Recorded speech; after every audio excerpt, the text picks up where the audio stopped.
నమస్తే, welcome to our channel. నేను ప్రియాంకారావు. ఇటు ఇజ్రాయిల్, ఇరాన్, అమెరికా ఈ మూడింటి మధ్య జరుగుతున్న యుద్ధం కారణంగా మొత్తం ప్రపంచవ్యాప్తంగా అందరూ కూడా ఇబ్బందులు పడుతున్నారు. ఈరోజు ఆర్థిక పరిస్థితి కుదేలయ్యే సిచ్యువేషన్ ఏర్పడింది. దీని ప్రభావం మన దేశం మీద కూడా ఉంది. దీనికి ఎగ్జాంపుల్ గా ఇటు నిత్యావసర సరుకుల ధరలు, ఆయిల్, పెట్రోల్, డీజిల్ ఇలాంటి వాటన్నిటి మీద కూడా ధరలు పెరగడం అనేది జరిగింది. మరి ఈ నేపథ్యంలో ఏపీకి వచ్చేద్దాం. ఏపీలో వైఎస్ఆర్సీపీ పార్టీ ఇప్పుడు ఒక నిరసన కార్యక్రమానికి తెరతీసింది. ఇప్పుడు ఏంటి వాళ్ళ టార్గెట్ అంటే పెట్రోల్ ధరలు తగ్గించాలి, ఇది వాళ్ళ డిమాండ్. దీనికోసం కలెక్టర్ల దగ్గరికి వాళ్ళ దగ్గరికి వినతి పత్రాలు ఇవ్వడం, డిమాండ్ పత్రాలు ఇవ్వడం. అలానే సజ్జల రామకృష్ణ గారు ఆయన స్టేట్మెంట్ పాస్ చేశారు. ప్రతి నియోజకవర్గంలో నిరసన కార్యక్రమాలు చేపట్టాలి, డీజిల్ ధరలు, పెట్రోల్ ధరలు, ఆయిల్ ధరలు తగ్గించాలి అని చెప్పేసి. ఆల్రెడీ అనకాపల్లి లాంటి కొన్ని నియోజకవర్గాల్లో ఈ నిరసన స్టార్ట్ అయిపోయింది. గతంలో కూడా మనం చూసాము నెల్లూరులో ఏ విధంగా ర్యాలీ చేశారు పెట్రోల్ ధరలకు సంబంధించి. మరి వైఎస్ఆర్సీపీ తీసుకున్న ఈ స్టెప్ ఎలా చూడాలి, దీని మీద డిస్కస్ చేద్దాం. మనతో పాటు ప్రముఖ పొలిటికల్ అనలిస్ట్ డివి శ్రీనివాస్ గారు ఉన్నారు, ఆయనతో మాట్లాడదాం. నమస్కారం సార్. నమస్తే సార్, మొన్నేమో ఒంటెద్దు బండి మీద ఆటో ఎక్కించి, ఆటోలో సాక్షి రిపోర్టర్ని పెట్టి అందులో కొంతమందిని ఎక్కించి పాపం ఆ ఎద్దుని హింసించిన ఘటన వైఎస్ఆర్సీపీ వాళ్ళు చేసింది. ఇప్పుడు సజ్జల గారు స్టేట్మెంట్ పాస్ చేస్తారు. అందరూ కూడా నిరసన కార్యక్రమాలు చేపట్టండి, డిమాండ్ చేయండి, డిమాండ్ పత్రాలు కలెక్టర్లకి వాళ్ళకి ఇవ్వండి అని చెప్పేసి. వాళ్ళ టార్గెట్ ఏంటి సార్? ఇప్పుడు క్రైసిస్ లేదని మనం అనట్లేదు. క్రైసిస్ ఎక్కడుంది? ఇది కేవలం ఆంధ్రప్రదేశ్లోనే ఉందా? కాదు. ఏపీ ప్రభుత్వం యొక్క వైఫల్యమా? ప్రపంచవ్యాప్తంగా ఇవాళ చమురు సంక్షోభం. మీరు ఎక్కడికన్నా వెళ్ళి మీరు నిరసనలు చెప్పాలన్నా, ఆందోళన చేపట్టాలన్నా ఎక్కడ పోయి చేపట్టాలి? అమెరికా పోయి చేపట్టు, లేకపోతే ఇరాన్ పోయి చేపట్టు, ఇజ్రాయెల్ దగ్గర చెయ్యి నీ నిరసన. అసలు ఎందుకు ఇక హార్మూజ్ జలసంధి అక్కడ పోయి చెయ్యి. అదే కదా మూసేసింది. ఇప్పుడు అక్కడ జరుగుతోంది హార్మూజ్ జలసంధిని. ఎప్పుడైతే వాళ్ళు బ్లాక్ చేశారో అక్కడ ఒక పెద్ద యుద్ధం. వాళ్ళేమో ప్లాస్టిక్ డ్రోన్స్తో కొడుతున్నారు, అమెరికాయే భయపడుతోంది. ఇక్కడ ఇరాన్ వర్సెస్ అమెరికా ఇప్పుడు అక్కడ జరుగుతున్న యుద్ధం. ప్రపంచవ్యాప్తంగా ఈ చమురు సంక్షోభం. ఇప్పుడు 4 ఏళ్లుగా పెంచని ధరలు ప్రధాని మోడీ ఇప్పుడు పెంచారు. అది కూడా ఎంత? 3 రూపాయలు. ఇంకా పెంచుతారంటున్నారు. ఏది? అంతకుముందేమో వాణిజ్య గ్యాస్ సిలిండర్ ధర పెరిగింది, అదొక 60 రూపాయలు ఏమో పెరిగింది. దగ్గర మరి అది 1000 రూపాయలు దాటిపోయినా. దీంట్లో ఇక్కడ ఒకటి గ్యాస్ కంపెనీలు నీకు 1000 కోట్ల నుంచి 2000 కోట్ల నష్టంలో నడుస్తున్నాయి. రోజుకి 1000 కోట్ల నుంచి 2000 కోట్ల నష్టం. ఇప్పుడు ఇక్కడ మనం ఇప్పటిదాకా పెంచకుండా ఏ విధంగా దీన్ని లాక్కొచ్చారు ఏంటి? దాన్ని వదిలిపారేసి నిరసనలకు మీరు పిలిపిస్తే దేశంలో ఏ రాష్ట్రంలో ఉన్న నిరసనలు జరుగుతున్నాయా? మరి అంటే ఒక్క ఆంధ్రప్రదేశ్లోనే పొద్దు పొడిచిందా? ప్రపంచంలో దేశాల్లో ఏ దేశంలో అయినా ఇలాంటి పార్టీని మనం చూసామా? ఇది కేవలం ఒకటి, చంద్రబాబు ప్రభుత్వం ఫెయిల్యూర్ అయితే నువ్వు నిరసన చెప్పావంటే అర్థం. ఇప్పుడు అసలు జగన్మోహన్ రెడ్డి ఎక్కడున్నాడు? ఇప్పుడు పార్టీ ఏమో నిరసనకి పిలిపిస్తుంది, పార్టీ అధ్యక్షుడు పాల్గొనడా? జగన్ పాల్గొనని వైసీపీ నిరసనల్ని మనం ఎలా చూడాలి? ఇప్పుడు నాయకుడు అనేవాడు, కెప్టెన్ అనేవాడు ఇప్పుడు ఎలా ఉండాలి? అతను అసలు ఇన్నింగ్స్ ఆడాలి. కెప్టెన్స్ నాక్ అంటాం దాన్నే. మరి ఇప్పుడు ఆ రోజు కపిల్ దేవ్ ఆడాడు. ఏంటి? జింబాబ్వే మీద ఇండియా, నేను చెప్తాను 83 వరల్డ్ కప్లో టప టప టప అందరు లేచిపోయారు. ఫస్ట్ వికెట్స్ అన్ని పడిపోతే ఆయన 4th డౌన్ 5th డౌన్ దిగి 186 ఏం కొట్టాడు. అసలు అన్ని 6లే అనమాట. కెప్టెన్స్ నాక్ అంటే ఎలా ఉంటుంది? టీం ఫెయిల్ అయినా నిలబెట్టేవాడు కెప్టెన్. ఇక్కడ కెప్టెన్ ఫెయిల్యూరు టీం నిలబెట్టాలని చూస్తోందా? అది ఏంటంటే 11 టీం అంటున్నారు, 11 మంది శాసనసభ్యులు, 11 మంది. అందుకని క్రికెట్ భాష మాట్లాడుతోంది. ఇప్పుడు ఇక్కడ ఒకటమ్మా, ఏది? పెట్రోల్ డీజిల్ పైన నీకు వచ్చేసరికి కేంద్రం వేసే పన్నులు, రాష్ట్ర ప్రభుత్వాలు వేసే పన్నులు. ఇప్పుడు కేంద్రం ఏం చేస్తుంది? సెంట్రల్ గవర్నమెంట్ జీఓఐ నీకు ఎక్సైజ్ డ్యూటీ వేస్తుంది. పెట్రోల్ మీద నీకు లీటర్కి 20 రూపాయలు పడుతుంది. సుమారుగా. డీజిల్కి వచ్చేసరికి ఒక 15-16 రూపాయలు ఎక్సైజ్ డ్యూటీ ఉంటుంది. Next road tax. ఇక అది అందరూ ఏది మరి రోడ్డు గుంతలు పడతాయి కాబట్టి ఆ గుంతలు పూడ్చడానికి ఉపయోగించాలి. కాకపోతే జగన్మోహన్ రెడ్డి హయాంలో అసలు ఆ రోడ్ ట్యాక్స్ కూడా గుంతలు పూడ్చలేదు.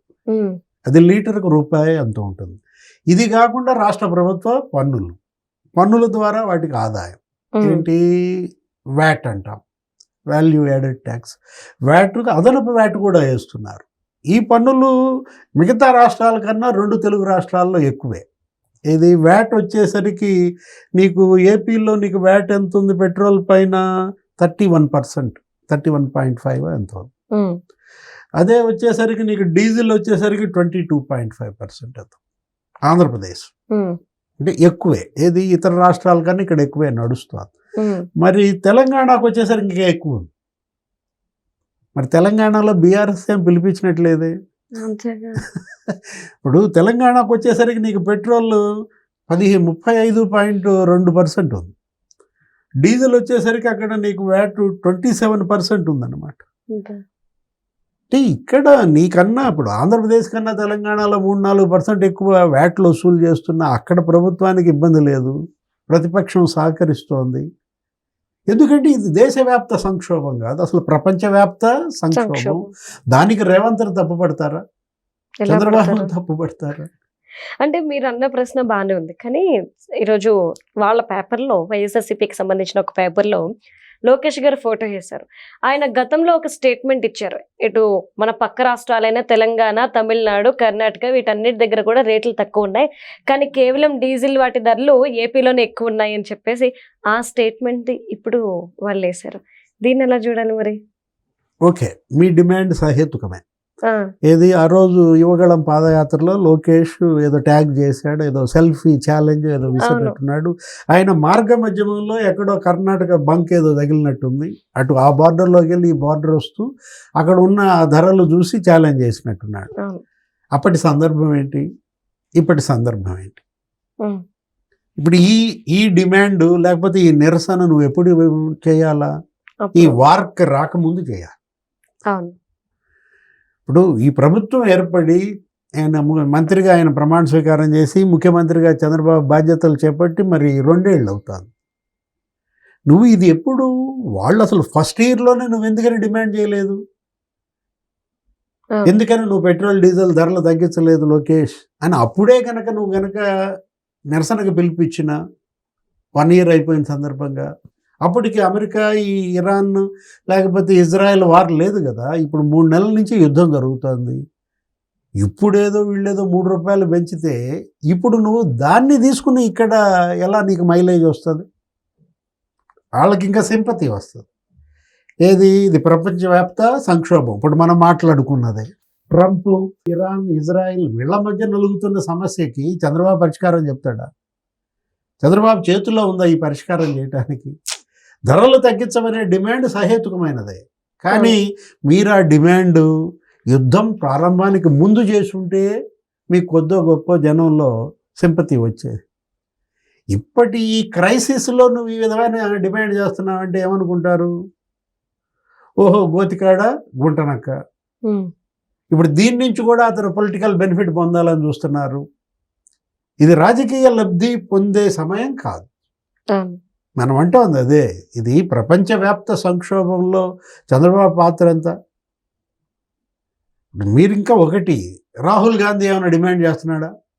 మోడీ ఇప్పుడు ఆయన ఏమన్నా దేశవ్యాప్త నిరసనలకి ఇండియా కూటమి పిలిపిస్తే మోడీ ఎందుకని నువ్వు పెట్రోల్ డీజిల్ ధరలు పెంచుతున్నావు, ఇప్పుడు వాణిజ్య గ్యాస్ సిలిండర్ ఎందుకు పెంచావు, లేకపోతే 3 రూపాయలు పెట్రోల్ డీజిల్ ఎందుకు పెంచావు, ఈ క్రైసిస్ ఏంటంటూ నువ్వు ఇండియా కూటమి తరపున లోక్సభలో ప్రధాన ప్రతిపక్ష నేత ఎవరు రాహుల్ గాంధీ కనుక దీన్ని అసలు భారతదేశ వ్యాప్తంగా ఒక ఆందోళన నిరసన పిలిపిస్తే దానిలో నువ్వు భాగస్వామి అయితే ఓకే అనుకోవచ్చు. అంటే నువ్వు మోడీని ప్రశ్నించవు, రాహుల్ గాంధీని ప్రశ్నించవు, అసలు జాతీయ రాజకీయాల్లో అంటి ముట్టనట్టు ఉంటావు, మాట్లాడితే చంద్రబాబు మీదకి ఒంటెత్తు పోకలేకపోతాడు. ఎలా చూడాలి జగన్మోహన్ రెడ్డిని? అక్కడ దెబ్బతిన్నాడు జగన్, అక్కడ విఫలమవుతున్నాడు.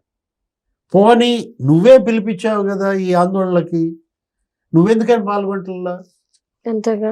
నువ్వు వెళ్ళి వినతి పత్రం ఇస్తే ఎంత మైలేజ్ వస్తుంది జగన్మోహన్ రెడ్డికి? అబ్బో ఇతను ప్రజా ప్రయోజనాలు, రాష్ట్ర ప్రయోజనాల లక్ష్యంగా తనే వచ్చాడు, కలెక్టర్ని కలిసి వినతి పత్రం ఇచ్చాడు, నామోషియా? అంటే మాజీ ముఖ్యమంత్రిగా నువ్వు వెళ్ళి కలెక్టర్ దగ్గరికి వెళ్ళి వినతి పత్రం ఇవ్వకూడదా?